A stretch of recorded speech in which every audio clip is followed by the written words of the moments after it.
नमस्कार साथियों, स्वागत है आप सभी का आपके अपने ऑनलाइन इंस्टीट्यूट निशांत ज्ञान के यूट्यूब प्लेटफॉर्म पर। मैं नितिन उपाध्याय आप सभी साथियों का स्वागत करता हूं, अभिनंदन करता हूं आज के अपने इस वीडियो में। मित्रों, आज के वीडियो का टॉपिक मैं वृत्त चैप्टर की शुरुआत कर रहा हूं। बहुत नॉर्मल सी चीज़ें आपको पढ़ाऊँगा और एक टाइप एक दिन में पढ़ाऊँगा।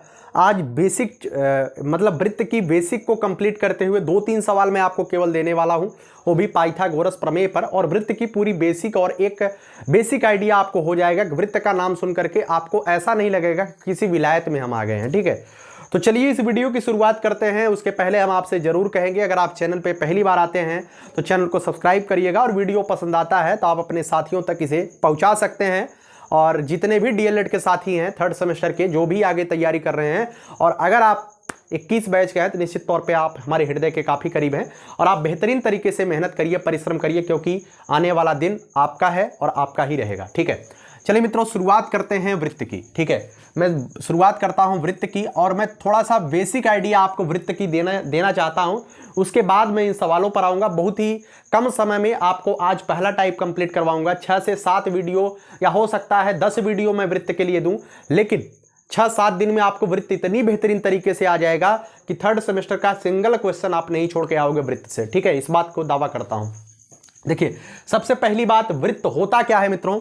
तो वृत्त जो है किसी एक निश्चित बिंदु से, आप जानते हैं, एक निश्चित बिंदु से एक निश्चित दूरी, एक निश्चित बिंदु से एक निश्चित दूरी पर जो बिंदु पथ बनता है, जो बिंदु पथ बनता है, उसे हम क्या बोलते हैं? उस बिंदु पथ को मिलाने वाली जो मतलब समझिए, किसी एक निश्चित बिंदु से एक निश्चित दूरी पर, किसी एक निश्चित बिंदु से निश्चित दूरी पर जो डॉट बनेगा, जो बिंदु बनेगा, और उस बिंदु को हम यहां पर, फिर इसी निश्चित दूरी को हम यहां पर लेके आए, दूसरा बिंदु बन गया, फिर यहीं पर तीसरा बिंदु बन गया, फिर यहीं पर चौथा बिंदु बन गया। अब एक जो है बिंदुओं का समूह बन जाएगा, और उस बिंदुओं के समूह को हम बिंदु पथ बोलते हैं। तो सीधी सीधी हम अगर वृत्त की परिभाषा लिखें तो ऐसे ही लिख सकते हैं, किसी एक निश्चित बिंदु से एक निश्चित दूरी पर प्राप्त बिंदुओं के बिंदु पथ को हम वृत्त कहते हैं। किसी एक निश्चित बिंदु से एक निश्चित दूरी पर प्राप्त बिंदुओं के बिंदु पथ को हम वृत्त कहते हैं। क्योंकि मैं क्यों ये दो बार दोहराया? क्योंकि आपसे डीएलएड के एग्जाम में कभी कभार परिभाषा भी पूछ ली जाती है, तो आपको परिभाषा भी इसी तरीके से लिख देना है। ठीक है, तो चलिए, वृत्त आपको कंप्लीट हो गया कि वृत्त कहते किसे हैं। ठीक है, आप सभी लोग देख रहे हैं कि इस तरीके से आपको एक वृत्त मिलता है, और इस वृत्त में एक जो वृत्त का जिससे जो है वृत्त की शुरुआत हो रही है, उसे हम क्या बोलते हैं? उसे हम वृत्त का केंद्र बोलते हैं। ठीक है, वृत्त का केंद्र बोलते हैं। और अधिकांशतः वृत्त के केंद्र को हम देखते हैं कि अधिकांशतः ओ से प्रदर्शित करते हैं। अधिकांशतः, ऐसा बात नहीं है कि ओ से ही प्रदर्शित करेंगे, आप किसी से भी प्रदर्शित कर सकते हैं, लेकिन अधिकांशतः ऐसा देखा गया है किताबों में, एनसीईआरटी वगैरह में, कि ओ से प्रदर्शित अधिकांशतः करते हैं। तो वृत्त से जो वृत्त की जो बाउंड्री बन रही है, वृत्त से जो बाउंड्री बन रही है, जो बिंदुओं का बिंदुपथ बन रहा है, जब उन बिंदुओं के बिंदुपथ को हम मिला रहे हैं तो एक बाउंड्री आपको प्राप्त हो रही है। उस बाउंड्री को, इस पूरे बाउंड्री को हम वृत्त का जो है परिधि बोलते हैं। क्या बोलते हैं? वृत्त की परिधि बोलते हैं। परिधि क्या हो गई? ये पूरी बाउंड्री जो ये है, ये जो है वृत्त की परिधि हो गई।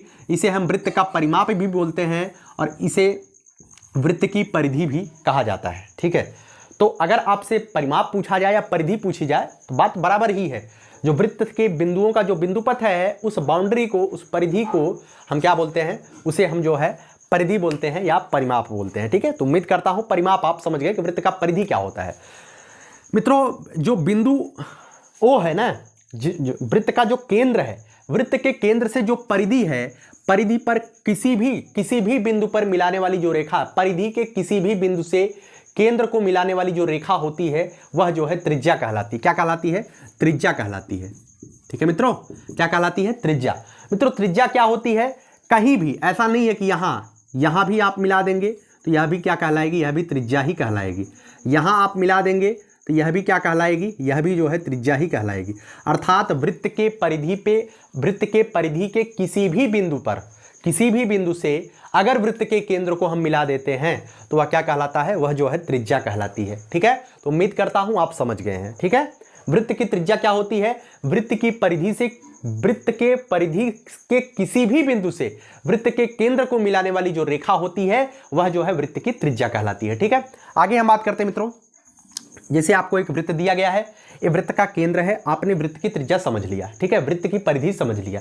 लेकिन एक बात आती है, वृत्त का व्यास क्या होता है। मित्रों वृत्त का जो व्यास होता है, ध्यान से सुनिएगा, वृत्त के केंद्र से जाने वाली वो रेखा जो वृत्त के केंद्र से जाने वाली रेखाखंड जो वृत्त के परिधि पर दो जगह मिलती है, उसे हम क्या कहते हैं, उसे हम जो है व्यास बोलते हैं, ठीक है। तो व्यास जो होता है वह वृत्त के केंद्र से ही जाएगा। पहली बात, जो व्यास होगा वृत्त के केंद्र से ही जाएगा, और जो व्यास होती है वह सबसे बड़ी, अभी बाद में हम बताते हैं, जो व्यास होगा मित्रों वह वृत्त के केंद्र से ही जाएगा, ठीक है। इस बात को पहली बात को आप ध्यान रखिएगा, व्यास हमेशा वृत्त के केंद्र से जाता है, ठीक है। तो और वृत्त के केंद्र से वृत्त की परिधि को दो जगह पर मिलाने वाली, मतलब सीधी रेखाखंड, वृत्त के केंद्र से जाने वाली रेखाखंड जो होती है, जो परिधि को, या यूं कह सकते हैं, ऐसा ही बोल दीजिए कि वृत्त के केंद्र से होकर जाने वाली रेखाखंड जो वृत्त को दो बराबर पार्टों में डिवाइड करती है। मुख्य परिभाषा तो यही होती है, लेकिन मैं आपको बताने का प्रयास कर रहा था। नीचे आ रहा है नहीं? हाँ नीचे आ रहा है। देखिए, वृत्त के केंद्र से होकर जाने वाली वह रेखाखंड जो वृत्त को दो बराबर पार्टों में डिवाइड कर देती है, ठीक है। जैसे देखिए यहां पर मैं एक वृत्त बनाता हूं, यहां पर देखिए इस तरीके से अगर कोई रेखा खींची जाए और यहां केंद्र से होकर के जा रही है, तो निश्चित तौर पे यह व्यास तभी कहलाएगी जब यह व्यास जो है इस वृत्त को दो वृत्तखंडों में विभाजित कर देगी, बराबर वृत्तखंड। ये नीचे वाला वृत्तखंड, ये ऊपर वाला वृत्तखंड, ये जो है दोनों बराबर हो जाएंगे। तो व्यास जो होता है मित्रों, ये व्यास है, क्या है? व्यास है। जो व्यास होता है वह वृत्त के केंद्र से होकर के जाती है, और व्यास की सबसे बड़ी प्रॉपर्टीज होती है, यह जो है वृत्त को दो बराबर भागों में विभाजित करती है, ठीक है ना। आप पॉइंट वाइज करके लिख लीजिएगा, मैं जो बातें बोल रहा हूं आप लिखने का प्रयास करिएगा। अगर आप नोट्स बना रहे हैं तो लिख लीजिएगा, क्योंकि बेसिक सी चीजें आती हैं, और अगर आप प्रतियोगी छात्र हैं तो निश्चित तौर पे आपको ये सभी चीजें आती होंगी। मुझे नहीं लगता है कि ऐसी चीजों में भी आपको दिक्कत होती होगी, ठीक है। तो वृत्त का व्यास हो गया मित्रों। जो वृत्त का व्यास होता है, आप सभी लोग इस बात को आप अपने दिमाग से ऑब्जर्व कर रहे होंगे। जो वृत्त का व्यास है, तो मैंने देखा पहले कि वृत्त का केंद्र अगर O है, यह A है और B है, ठीक है। मैं कहूं कि OAB जो है वृत्त का व्यास है, तो आप देख रहे हैं OB क्या है, OB जो है वृत्त की त्रिज्या है। तो निश्चित तौर पे आप देख रहे हैं, अगर OB वृत्त की त्रिज्या है, अगर OB जो है वृत्त की त्रिज्या है और OAB वृत्त का व्यास है, तो आप एक चीज देख रहे हैं, जो व्यास है वो त्रिज्या की दुगनी है, ठीक है। इस बात को ध्यान रखिएगा, जो व्यास होता है वो त्रिज्या की दोगुनी होती है। व्यास जो है त्रिज्या का दोगुना होता है। इस बात को नोट करके लिख लीजिएगा, जो व्यास होता है वृत्त का वह त्रिज्या का दोगुना होता है, ठीक है। आप कहीं भी बना दीजिए, आप जो है यहां पर मैंने एक त्रिज्या बना दिया इस तरीके से। अगर इसे आपको व्यास बनाना है, सीधे इसे दुगुना कर दीजिए, इसे आगे बढ़ा दीजिए, ये व्यास हो जाएगा, ठीक है। और जब सीधा बना देंगे तो निश्चित तौर पे यह जो है वृत्त को दो बराबर पार्टों में डिवाइड कर देगा, हो गया व्यास, ठीक है ना। चलिए, वृत्त के व्यास आपने समझ लिया, वृत्त की त्रिज्या आपने समझ लिया, वृत्त की परिधि आपने समझ लिया, वृत्त का केंद्र आपने समझ लिया। अब समझते हैं वृत्त की जीवा। मित्रों वृत्त की जीवा क्या होती है? एक सीधा सा परिभाषा ध्यान रखिएगा। व्यास जो होती है वह केंद्र से होकर के जाती है, पहली प्रॉपर्टीज। व्यास जो होती है वह वृत्त को दो बराबर वृत्तखंडों में विभाजित करती है, दूसरी प्रॉपर्टीज। व्यास जो होती है वह त्रिज्या का दोगुना होता है, तीसरी प्रॉपर्टीज। लेकिन जो जीवा होती है मित्रों, जीवा जो है केंद्र से होकर के जाए या ना जाए यह जरूरी नहीं है। जीवा की अगर परिभाषा सीधे सीधे आपसे कहा जाए कि वृत्त की जीवा क्या होती है, तो वृत्त के परिधि पर किन्हीं दो बिंदुओं को मिलाने वाली जो रेखा होती है, वृत्त के परिधि पर किसी भी जगह दो बिंदुओं को मिलाने वाली जो रेखा होती है व्यास कहलाती है। जैसे मैं कह दिया AB, यह जो है व्यास नहीं, जीवा कहलाती है। AB जो है इसकी जीवा है। इस तरीके से यहां भी अगर एक रेखा खींच दी जाए, यहां भी एक रेखा खींच दी जाए CD, यह भी जो है एक जीवा कहलाएगी वृत्त की। यहां भी एक रेखा खींच दी जाए EF, तो यह भी जो है वृत्त की जीवा कहलाएगी। मित्रों जो वृत्त की जीवा होती है, ध्यान से सुनिएगा मित्रों, जो वृत्त की जीवा होती है यह जरूरी नहीं है कि वृत्त के केंद्र से होकर के जाए, लेकिन यह वृत्त के केंद्र से भी होकर जाएगी। इस तरीके से आप बनाते जाइए, एक समय तो ऐसा आएगा इस जीवा का जब यह जीवा जो है वृत्त के केंद्र से होकर के जाएगी, निश्चित तौर पे जाएगी। जीवा की परिभाषा है कि वृत्त की परिधि पर दो बिंदुओं को मिलाने वाली जो रेखाखंड होती है वह क्या कहलाती है मित्रों? रेखा नहीं, इस बात को ध्यान रखिएगा, मित्रों रेखा नहीं, रेखाखंड। जब आप परिभाषा लिखिए तो रेखाखंड लिखिए। रेखाखंड क्यों? क्योंकि मैं फर्स्ट सेमेस्टर में आप लोगों ने पढ़ा है कि जो रेखा होती है वह जो है दोनों तरफ इस तरीके से होती है, दोनों तरफ बाण के चिन्ह लगे होते हैं। यह इधर भी जा सकता है और इधर भी अनंत लंबाई तक जा सकता है। ये प्रॉपरली रेखा होती है। लेकिन जो रेखाखंड होती है, इस रेखाखंड को हम बीच से कहीं से उठा लेते हैं, वह रेखाखंड कहलाती है। रेखाखंड दोनों तरफ से बंद होती है, दोनों तरफ बाण नहीं लगे होते हैं। लेकिन जो रेखा होती है दोनों तरफ बाण लगे होते हैं, अर्थात यह अनंत लंबाई तक रेखा जा सकती है। तो यहां ध्यान रखिएगा। तो एक आप जीवा पर अपने आप को केंद्रित करिए। जीवा जब ऐसे ऐसे बढ़ते बढ़ते जाएगी तो निश्चित तौर पे व्यास, मतलब कि वो वृत्त का केंद्र से होकर के जरूर गुजरेगी। ठीक है, तो जो व्यास है वह एक जीवा भी है। आप समझ रहे हैं ना, जो वृत्त का व्यास है वह एक जीवा भी है। लेकिन जो वृत्त का व्यास होता है, इस बात को नोट करके लिख लीजिएगा। आप सभी लोग यहां पर नोट करके लिख लीजिएगा। ठीक है, यहां पर नोट करके लिख लीजिए। नोट, वृत्त का व्यास, वृत्त का व्यास वृत्त की सबसे बड़ी जीवा होती है। वृत्त का व्यास वृत्त की सबसे बड़ी, वृत्त का व्यास वृत्त की सबसे बड़ी जीवा होती है, जीवा होती है। बहुत सारी परीक्षाओं में आया है कि वृत्त का व्यास, वृत्त की सबसे बड़ी जीवा कौन सी होती है? वृत्त की सबसे बड़ी जीवा वृत्त का व्यास होता है। ठीक है ना, तो उम्मीद करता हूं आप यहां तक समझ गए हैं। अब मैं इसे मिटा देता हूं और भी कुछ पॉइंट मैं आपको बताने का प्रयास करता हूं। ठीक है, देखिए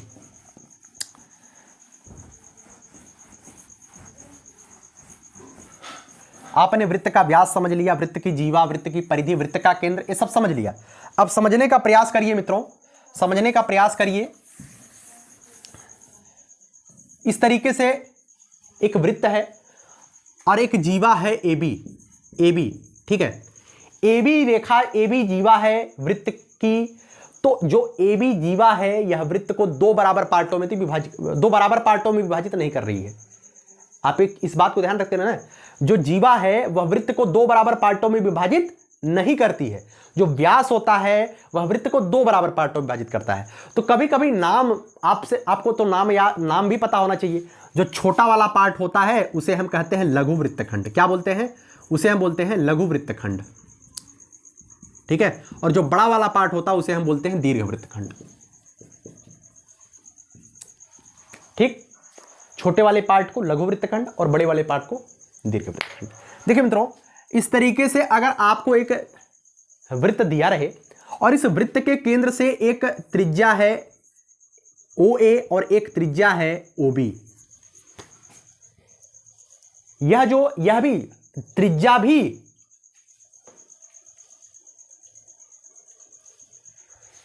मित्रों, जो त्रिज्या होती है, त्रिज्या भी वृत्त को दो बराबर पार्टों में विभाजित करती है। ठीक है, त्रिज्या भी वृत्त को दो बराबर पार्टों में विभाजित करती है। कैसे?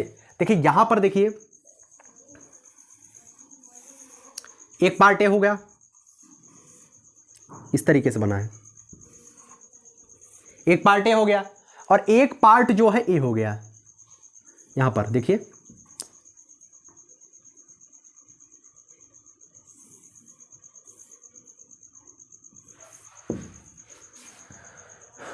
एक पार्ट ए हो गया, एक पार्ट ए है, एक पार्ट ए है, विभाजित हुआ कि नहीं? जो वृत्त की त्रिज्या होती है वह भी वृत्त को दो बराबर पार्टों में विभाजित करती है। बस समझिए, अभी आगे मैं इसे अच्छी तरीके से समझाऊंगा। जैसे जीवा होती वह भी वृत्त को दो पार्टों में विभाजित करती है। बराबर नहीं भाई, बराबर शब्द अगर मेरे मुख से निकल रहा है गलत है, बराबर नहीं। जो वृत्त की त्रिज्या होती है, दो त्रिज्या भी वृत्त को विभाजित करती है त्रिज्य खंड के रूप में। किसमें? त्रिज्य खंड में। जो छोटका बनता है इसे हम लघु त्रिज्य खंड बोलते हैं, लघु त्रिज्य खंड, और जो बड़का होता है इसे हम दीर्घ त्रिज्य खंड। कोई दिक्कत? दीर्घ त्रिज्य खंड। ठीक है ना? चलिए, तो उम्मीद करता हूं चीजें आप समझ गए हैं। अब थोड़ी सी चीज और मैं आपको पॉइंट समझा देता हूं जिससे सवाल आपकी परीक्षा में आता है, बस समझने का प्रयास करिएगा। वृत्त के केंद्र से जीवा पर डाला गया लंब, वृत्त के केंद्र से जीवा पर डाला गया लंब, लंब मतलब वृत्त के केंद्र से जीवा पर 90 डिग्री का कोण बनाते हुए यदि कोई रेखा खींची जाए तो वह जीवा को दो बराबर भागों में विभाजित करती है। इस बात को ध्यान रखिएगा, नोट करके लिख लीजिएगा। वृत्त के केंद्र से जीवा पर डाला गया लंब, वृत्त के केंद्र से वृत्त की जीवा पर डाला गया लंब जीवा को दो बराबर भागों में विभाजित करता है। जीवा को 2 बराबर भागों में विभाजित करता है। जैसे देखिए, जीवा पर डाला गया लंब, वृत्त के केंद्र से जीवा पर डाला गया लंब का मतलब यहां पर 90 डिग्री का कोण बन गया बाबू भैया। लंब का मतलब ही यही होता है कि जहां पर यह गिरेगा वहां पर 90 डिग्री लेकर खड़ा हो जाएगा। ठीक है, तो वृत्त के केंद्र से जीवा पर डाला गया लंब जीवा को 2 बराबर भागों में विभाजित करता है। अगर जीवा AB है और वृत्त का केंद्र O है, इससे AB की लंबाई अगर 10 सेंटीमीटर है पूरी, अगर OB, यहां पर मैं D मान लेता हूं, अगर OD जो है वृत्त के जीवा AB पर डाला गया लंब है, तो यह जो है इसे 5-5 सेंटीमीटर में विभाजित कर देगा और यहां पर जो है 90 डिग्री का कोण बन जाएगा। और जब यहां पर 90 डिग्री का कोण बन जाएगा और आपसे पूछ लिया जाए कि वृत्त की त्रिज्या क्या होगी, मित्रों वृत्त की त्रिज्या, यही तो वृत्त की त्रिज्या होती है। तो यहां पर देखिए, यहां पर एक ठीक त्रिभुज आपका बन रहा है। कौन सा त्रिभुज बन रहा है? यहां पर देखिए, यहां पर 90 डिग्री का कोण है। आपको यह पता हो गया, आपको यह पता हो गया, वृत्त के केंद्र से जीवा की लंबाई आपको पता है, वृत्त के जीवा जो बन रही है वह आपको पता है, उसे आप आधा आधा में डिवाइड कर दे रहे हैं, तो इसकी लंबाई पता चल गई। तो आप देख रहे हैं ODB एक त्रिभुज बन रहा है और इस त्रिभुज का नाम होता है मित्रों समकोण त्रिभुज। क्या होता है? समकोण त्रिभुज। ठीक है, तो समकोण त्रिभुज की एक छोटी सी प्रॉपर्टीज होती है जिससे क्वेश्चन आपकी परीक्षा में बनता है, तो ध्यान रखिएगा, इसे आप नोट कर लीजिएगा। उसके बाद देखिए, समकोण त्रिभुज की जो प्रॉपर्टीज होती है पाइथागोरस प्रमेय। ठीक है, आप इसे ध्यान रखिएगा, पाइथागोरस प्रमेय। मित्रों किसी भी समकोण त्रिभुज में इस तरीके से समकोण त्रिभुज बनता है, मैं बना देता हूं। इसे बोलते हैं ABC। एक समकोण त्रिभुज में एक कोण जो है 90 डिग्री का होता है, इसे आप सभी लोग जानते हैं, मैंने समकोण त्रिभुज पढ़ाया है। तो समकोण त्रिभुज में एक बेस होता है जिस पर 90 डिग्री का कोण बनता है। जो नीचे वाली आधार रेखा होती है उसे हम आधार बोलते हैं। एक 90 डिग्री की जो कोण बनाता है उसे हम लंब कहते हैं, और जो ए है इसे हम कर्ण बोलते हैं। जो सबसे बड़ी रेखा होती है समकोण त्रिभुज में, सबसे बड़ी जो रेखा होती है उसे हम कर्ण बोलते हैं। ठीक, चलिए, तो पाइथागोरस प्रमेय क्या कहता है? कर्ण का वर्ग बराबर आधार का वर्ग धन लंब का वर्ग। इसे हम क्या बोलते हैं? इसको हम बोलते हैं पाइथागोरस प्रमेय। पाइथागोरस प्रमेय क्या होता है? कर्ण का वर्ग बराबर आधार का वर्ग धन लंब का वर्ग। ठीक है, अगर आपको जो है आधार 3 दिया रहे, लंब जो है 4 दिया रहे, आपसे कर्ण पूछा जाए तो आप कैसे निकालेंगे? पाइथागोरस प्रमेय क्या होता है? कर्ण का वर्ग बराबर आधार का वर्ग धन लंब का वर्ग।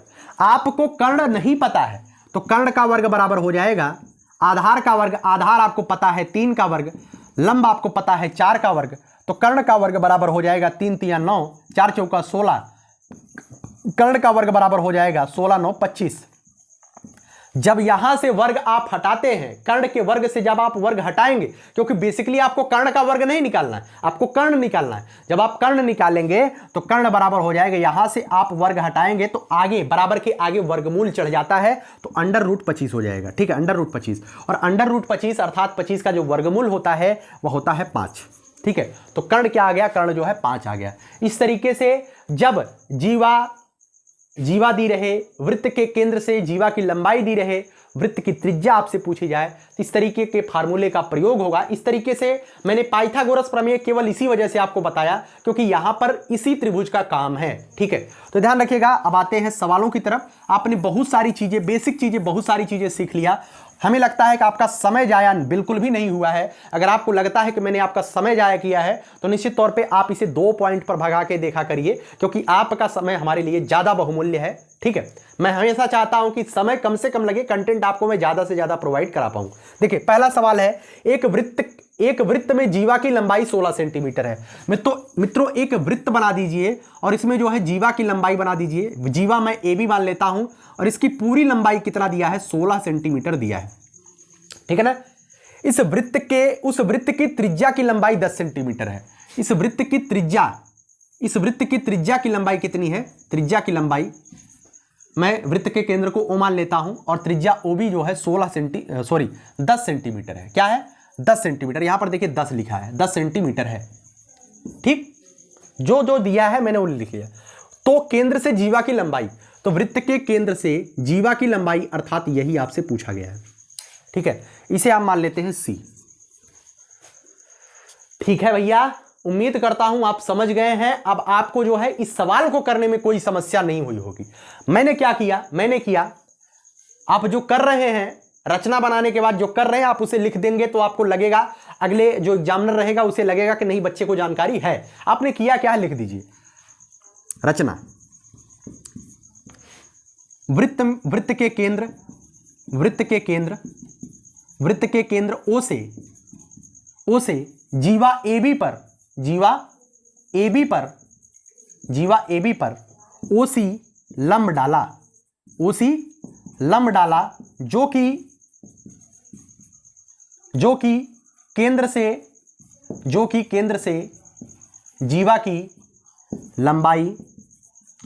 से जीवा की लंबाई होगी। यही तो लंबाई होगी जो आप लंब डाल रहे हैं, यही लंबाई मतलब ऊंचाई, दूरी जो होता है एकदम सीधा लिया जाता है। ठीक है, अगर किसी भी चीज में मतलब जैसे मैं आपसे कहूं कि आपके विद्यालय से आपके घर की दूरी कितनी है, तो आप जिस रास्ते से जा रहे हैं उस रास्ते से ऐसे कर सांप जैसा रास्ता है, निश्चित तौर पे आपकी दूरी बहुत ज्यादा हो जाएगी। लेकिन मैं कहूं कि सबसे कम दूरी कौन सी है, जो सबसे कम दूरी होती है निश्चित तौर पे वही दूरी का एक पैरामीटर तय किया जाता है। सबसे कम यहां से यहां अगर थोड़ा सा भी इधर कर देंगे तो निश्चित तौर पे दूरी ज्यादा हो जाएगी। तो दूरी जो होती है एकदम 90 एंगल पर जो है हम ज्योमेट्री में लेते हैं। समझिएगा, ज्यादा दिमाग मत लगाइए, बस वही है। ठीक है, चलिए त्रिभुज, यहां पर त्रिभुज OCB में आपको जैसे सवाल हल करना है इसे हल करना है। त्रिभुज OCB में आपको पता है 16 सेंटीमीटर है, पता है ना 16 सेंटीमीटर है, तो 16 सेंटीमीटर है तो ये 8 हो जाएगा। पहले इसे लिख लीजिएगा। त्रिभुज OCB में BC कितना हो जाएगा, 16 है, यहां से आपने लंब डाला तो 8 हो जाएगा, ये 8 हो जाएगा। आप लिख लीजिएगा 8 सेंटीमीटर, BC बराबर 8 सेंटीमीटर। OB बराबर 10 सेंटीमीटर। तो क्या आपको क्या करना है, अब OC का मान निकालना ना, OC बराबर क्वेश्चन मार्क। तो आप एक फार्मूला, इसे क्या बोलते हैं, इसे कर्ण बोलते हैं, इसे क्या बोलते हैं, इसे लंब बोलते हैं, इसे क्या बोलते हैं, इसे आधार बोलते हैं, वो यही बोलते हैं। आपने फार्मूला पढ़ा कि कर्ण का वर्ग बराबर आधार का वर्ग, कर्ण का वर्ग बराबर आधार का वर्ग धन लंब का वर्ग। जब भी आप टीचिंग करें तो टीचिंग करते समय आप 45 अंश का कोण बनाते हुए लिखें, जिससे बच्चों को दिखाई दे। सीटेट का क्वेश्चन है। देखिए, कर्ण का वर्ग बराबर आधार का वर्ग धन लंब का वर्ग। आपको यहां पर क्या निकालना है, लंब निकालना है। लंब वहीं पर रहने दीजिए। लंब का वर्ग बराबर क्या हो जाएगा, लंब का वर्ग बराबर आधार का वर्ग इधर लेके चले आएंगे, तो कर्ण का वर्ग माइनस आधार का वर्ग, धन आधार का वर्ग है इधर आएगा तो माइनस आधार का वर्ग हो जाएगा, प्लस माइनस 75। तो कर्ण का वर्ग बराबर लंब का वर्ग बराबर कर्ण का वर्ग ऋण आधार का वर्ग। ठीक है, तो आपको लंब क्या निकालना, OC निकालना ना, तो OC स्क्वायर बराबर हो जाएगा, यही आप जो यहां पर किए हैं, जो आपने समझा वही लिख दीजिए। OC स्क्वायर बराबर हो जाएगा OB का वर्ग माइनस BC का वर्ग, OB का वर्ग माइनस BC का वर्ग, OB का वर्ग कर्ण का वर्ग माइनस आधार का वर्ग। तो OB का वर्ग कितना है, OB का वर्ग है 10 का वर्ग माइनस 8 अठाई 8 का वर्ग, BC कितना है 8 का वर्ग, 10 दहा में 100, 8 अठाई 64, और 100 में से 64 गया होता है 36। ये हो गया OC का वर्ग आ रहा है, ये सब क्या आ रहा है, OC का वर्ग 36 आ गया। तो OC आपको निकालना ना, मैंने बताया है कि जब भी आपको इधर वर्ग रहे और इधर वर्गमूल, मतलब यार छोड़ो, OC बराबर क्या हो जाएगा, OC बराबर हो जाएगा, यहां पर दिखाई दे रहा होगा, OC बराबर हो जाएगा √36। तो √36 का मान हो जाएगा 6 सेंटीमीटर। 36 का वर्गमूल 6 होता है, अर्थात OC जो है 6 सेंटीमीटर आ जाएगा। अब इतना ज़्यादा समझाएंगे तो निश्चित तौर पे मेरा दिमाग हैंग कर जाएगा। ठीक है, मैं पूरी तरीके से एक एक पॉइंट आपको क्लियर करने का प्रयास कर रहा हूं। अगर आपको तब भी नहीं समझ में आ रहा है तो मित्रों, आपको बेसिक बहुत ज़्यादा कमजोर है, आपको बहुत ही ज़्यादा मेहनत करने की आवश्यकता है, क्योंकि सुपर टेट में 20 नंबर की गणित है। कभी भी आप ये मत समझिएगा कि मैं 20 नंबर छोड़ करके अपने आप को सिलेक्ट कर पाऊंगा। आप कतई कभी भी नहीं सिलेक्ट हो सकते हैं सुपर टेट में, ठीक है, इस बात को ध्यान रखिएगा। इसी वजह से मैं कहता हूं मैथ आप अपनी मजबूत करिए, क्योंकि 20 नंबर एक स्कोरिंग सब्जेक्ट है। आप किसी भी सब्जेक्ट में ये दावा नहीं कर सकते हो कि मैं 100% यहाँ पे मार दूंगा इतना नंबर, लेकिन यहाँ पे आप कर सकते हैं कि अगर मेहनत करेंगे तो आप 16, 17, 18 नंबर पा सकते हैं, ठीक है। चलिए पहला सवाल हो गया ना, चलिए दूसरे सवाल पर आते हैं।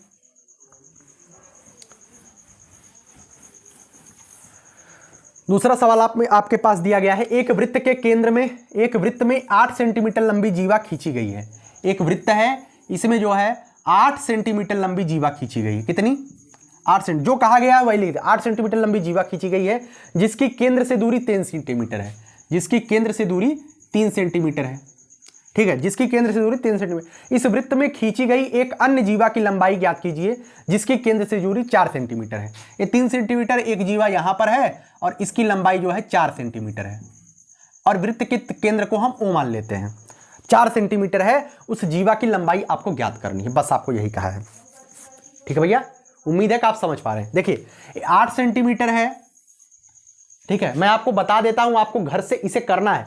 8 सेंटीमीटर है, वृत्त का केंद्र O है, O से जो है इस पर जो है एक लंब 3 सेंटीमीटर का डाला गया है। दूरी का मतलब लंब डाला गया है, तो इसे 2 बराबर भागों में विभाजित करेंगे, यह भी 4 हो जाएगा, यह भी 4 हो जाएगा, ठीक है। जब यह 4 हो गया, यह भी 4 हो गया, आपको ये निकालना है, पहले ए निकाल लीजिए। ये आपका कितना हो जाएगा? ये 3 है, ये 4 है, तो इसे आप यहां पर देख रहे हैं, यहां पर जो है समकोण त्रिभुज बन गया।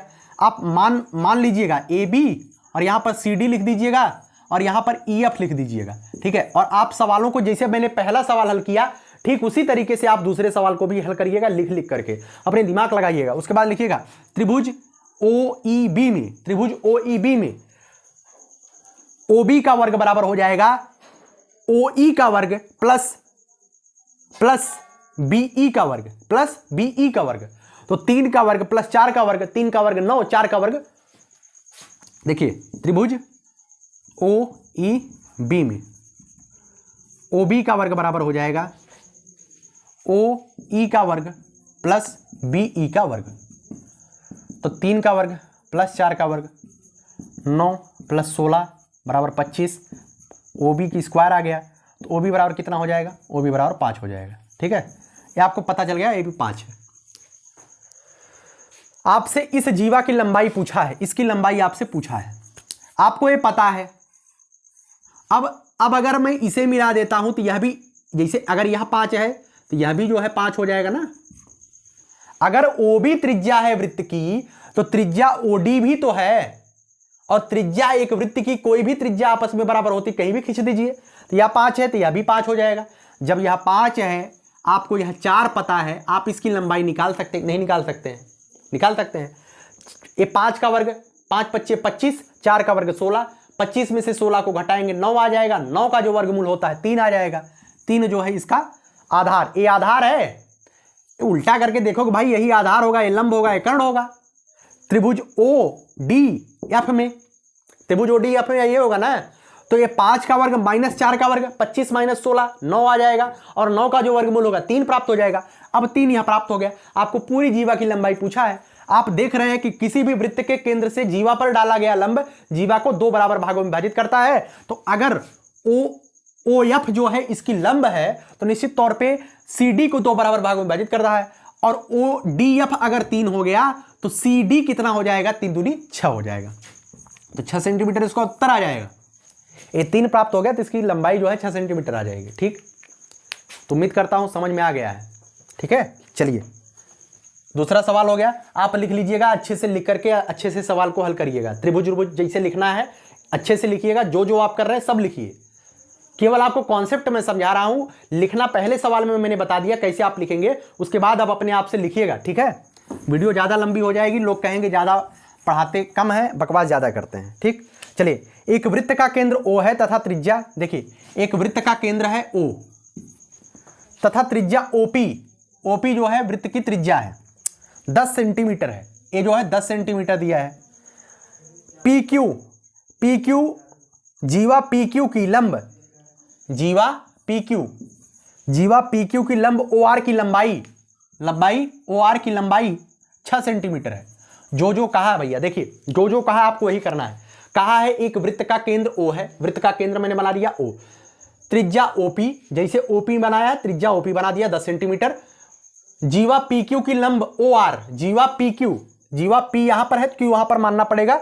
जीवा पी क्यू के लंब ओ आर की लंबाई 6 सेंटीमीटर है, मैंने लिख दिया। तब पी क्यू का मान याद करिए, अर्थात इसका मान आपसे पूछा गया है। कर लोगे भाई? हाँ बिल्कुल, हाँ कहिए, कर लेंगे, कोई दिक्कत नहीं है। यहां पर देखिए, अगर इसकी पूरी की लंबाई आपसे पूछा गया है, 10 है, 6 है, यहां पर जो है आपको देख रहे हैं समकोण त्रिभुज बन रहा है।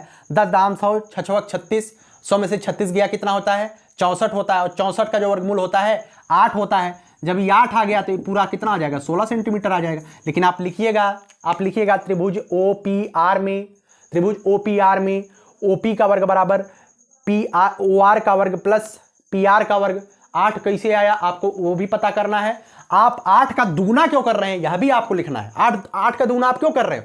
क्योंकि हम जानते हैं कि वृत्त के केंद्र O से जीवा पी क्यू कर डाला गया लंब जीवा को 2 बराबर भागों में विभाजित करता है। अगर पी आर 8 सेंटीमीटर है तो पी क्यू की लंबाई 8 गुणे 2 बराबर 16 सेंटीमीटर की होगी। आपको ये सब चीजें लिखनी है, लिखने के बाद ही आपको कलम को पूर्ण विराम करना है, तभी जाकर के आपको पूरा नंबर मिलता है। ठीक है, यह डीएलएड है और डीएलएड की परीक्षाओं में आपको बिल्कुल बेसिक से लिखना है कि आपके सामने कोई इंटर और हाई स्कूल का छात्र नहीं बैठा है, आपके सामने कक्षा 1 और 2 का नन्हा सा बालक बैठा है, आपको उसको पढ़ाना है। और सबसे ज्यादा मुश्किल होता है एक नन्हे से बालक को पढ़ाना। ठीक है, तो उम्मीद करता हूं चीजें आपको अच्छी तरीके से समझ में आई हैं। अगर चीजें अच्छी तरीके से समझ में आई है तो वीडियो को लाइक करिएगा। हो सकता है 3 वीडियो, 4 वीडियो, 5 वीडियो में वृत्त का दूं, लेकिन निश्चित तौर पे एक बेसिक वीडियो और एक बेसिक आइडिया के साथ आप अपने आप को ज्योमेट्री में अपने आप को मजबूत समझेंगे, कभी भी आप कमजोर नहीं समझोगे। और मैं बता दूं, जितने भी क्वेश्चन मैं करा दूं, चाहे 5 क्वेश्चन हो जाए, चाहे 10 क्वेश्चन हो जाए, इसी में से क्वेश्चन आपको मिलने वाले हैं। केवल आप हमारे ऊपर भरोसा करिएगा। ठीक है, कैसी लगी है वीडियो कमेंट बॉक्स में जरूर बताइएगा। संघर्षों का दौर आपका भी चल रहा है, हमारा भी चल रहा है, निश्चित तौर पे सबका चलेगा, क्योंकि जीवन ही संघर्ष है। आखिरी लाइन बोल करके वीडियो को समाप्त करूंगा। यही जज्बा रहा तो मुश्किलों का हल भी निकलेगा, जमी बंजर हुई तो क्या वहीं से जल भी निकलेगा। न हो मायूस न घबराई संधेरे से मेरे साथी, इन्हीं रातों के दामन से सुनहरा कल भी निकलेगा। बहुत बहुत धन्यवाद। जय हिंद, जय भारत।